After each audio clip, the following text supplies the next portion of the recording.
up in the outline, you're going to state in the topic. It includes an example, a discussion, and a conclusion. So now if we look at the topic, some phrases we can use to start the topic would be such as firstly,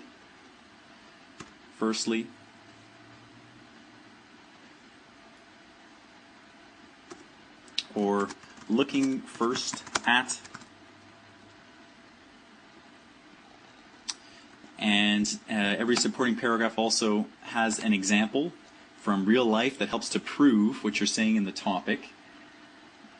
And examples can be brought up by saying things like, obviously, for example,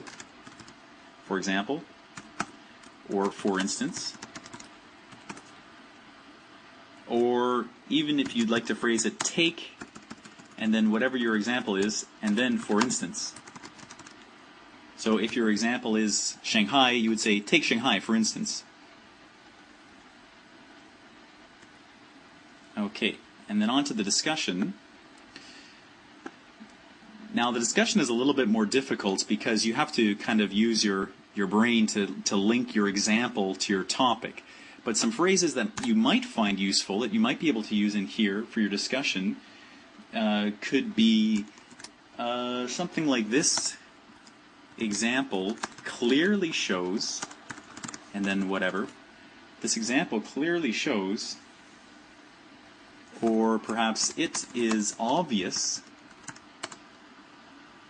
It is obvious when looking at this example that.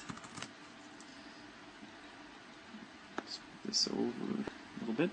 So it is obvious when looking at this example that.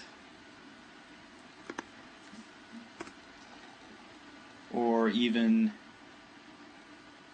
this example makes it clear that. This example makes it clear that, and then whatever. Or when looking at this example, there is no doubt that.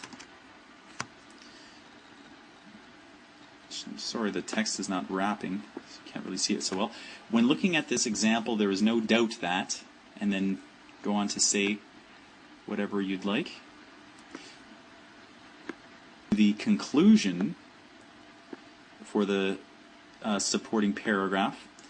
The conclusion is trying to link the discussion, or sorry, I'm trying to link our topic for this paragraph back to the thesis to kind of keep everything together.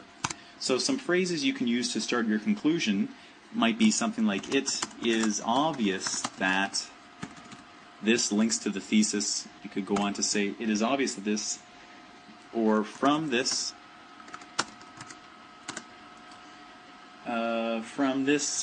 it can be concluded that, and then you would state the link between the topic and the thesis.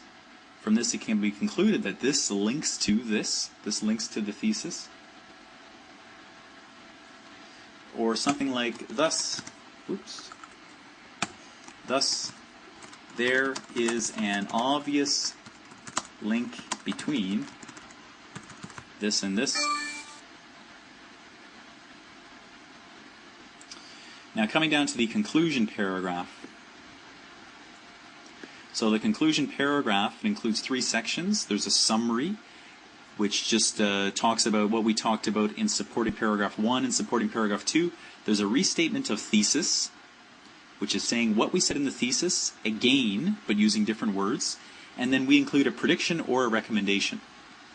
So in the summary, we might use something like, after analyzing the areas of,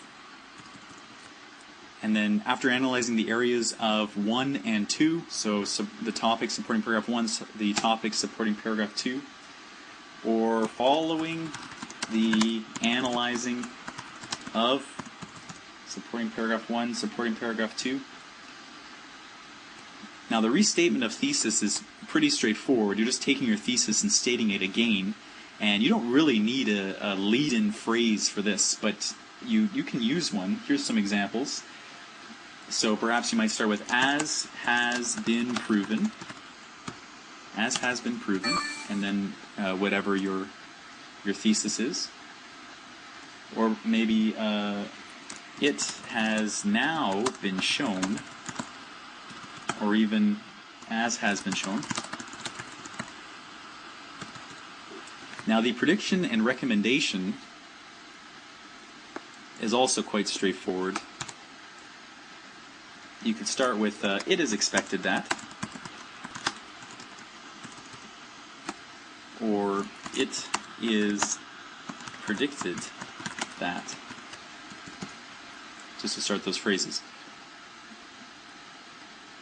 Okay, so there's a number of stock phrases that you can use to help start your sentences in your essay. Thank you for listening.